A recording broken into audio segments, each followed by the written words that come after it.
Thank you, Judy and David. David, your father was one of our country's greatest and most respected public servants, one of the Armenian American community's greatest heroes, and one of Aurora's greatest champions. We're so sorry for your loss, and we also feel it as our own loss. Thank you all for being here tonight to support Aurora's mission. 110 years ago, during the Armenian Genocide, my grandfather and his brother were forced onto a train meant to carry them to death in a march in a desert where over 1 million people would eventually perish. But at a stop along the way, 2 German soldiers pulled them off, saving their lives and therefore enabling mine and my family's.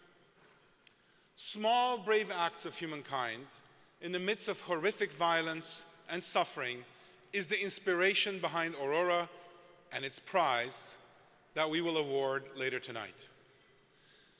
My family later fled to Bulgaria, then to Lebanon, then to Canada. I later immigrated to the United States, and at each stop, my gratitude to those who helped us and who had helped our ancestors grew.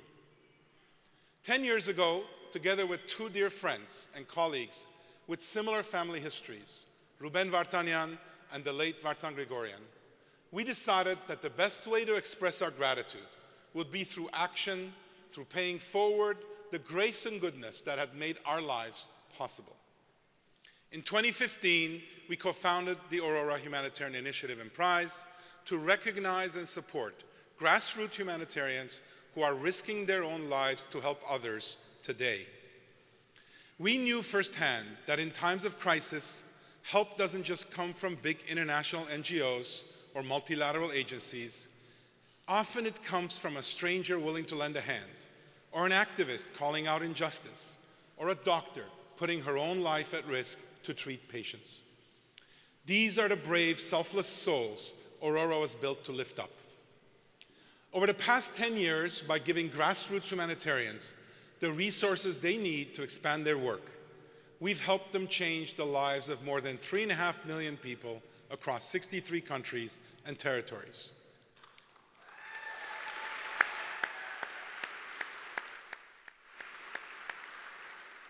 In the process, we've also begun to create a network of these humanitarian heroes, bringing them together to learn from and build upon each other's work.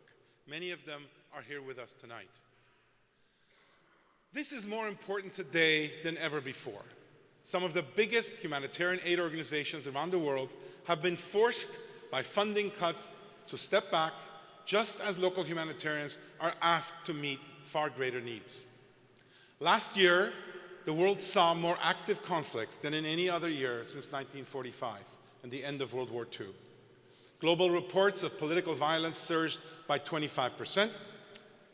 David and Judy should be doing the reporting. Here I am giving you a report. And as we gather here tonight, there are more than 123 million people who have been forced to flee their homes and are still unable to return, whether because of war or persecution or natural disaster. That's the highest number of displaced individuals and families ever recorded.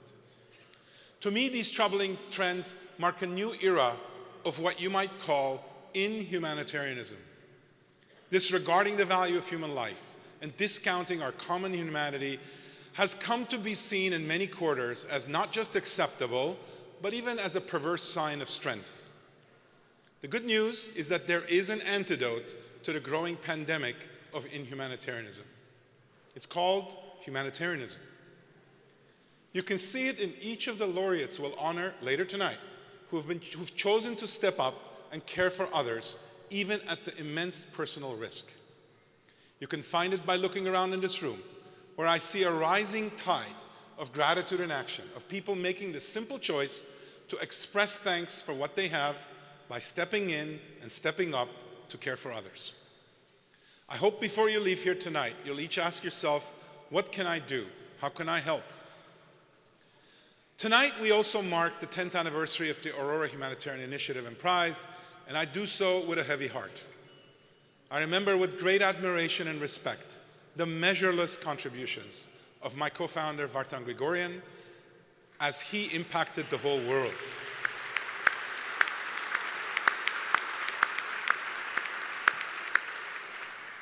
My co-founder, Ruben, sits in a jail in Baku, accused of the crime of having stepped in as a humanitarian to help the plight of 100,000 Armenians.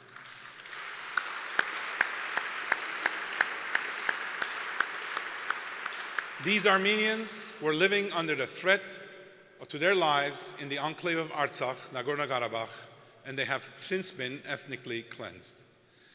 He has been denied his freedom for over 2 years, and like many of the heroes nominated for the Aurora Prize each year, he continues his struggle from jail. I also want to thank and acknowledge my two friends and colleagues, Dr. Eric Israelian and Lord Dr. Ara Darzi, for stepping up to help me lead this initiative. They are now members of an expanded team of co-founders as we enter our second decade and beyond. Now, before we honor our Aurora laureates later tonight, we'll recognize 4 extraordinary philanthropists who embody that founding principle of gratitude in action. The first of our honorees once said, "The highest work of mankind is using your time, energy, ideas, and money to help other people improve their lives." He has lived up to that standard again and again over the course of a remarkable journey through business, arts, culture, and philanthropy. He started his career in public service as an advisor to the White House and the US Senate. He then went on to co-found Carlyle, one of the world's largest private equity firms, and most successful, I might add. He remains co-chairman at Carlyle. He served on the boards of institutions ranging from the Council of Foreign Relations to the University of Chicago to the Smithsonian Institute, and, I may add, to Moderna. He's written 5 books, 4 of them New York Times bestsellers, and as we speak, he hosts 4 different TV shows. He has proven over and over again the power of philanthropy to make a difference in people's lives, and he was one of the original signatories of the Giving Pledge when it was launched in 2010. I suspect everything I've said to you now is a small fraction of what David has made in his life as contributions to the world. It's a privilege to recognize my colleague and friend, David Rubenstein, with this award. David.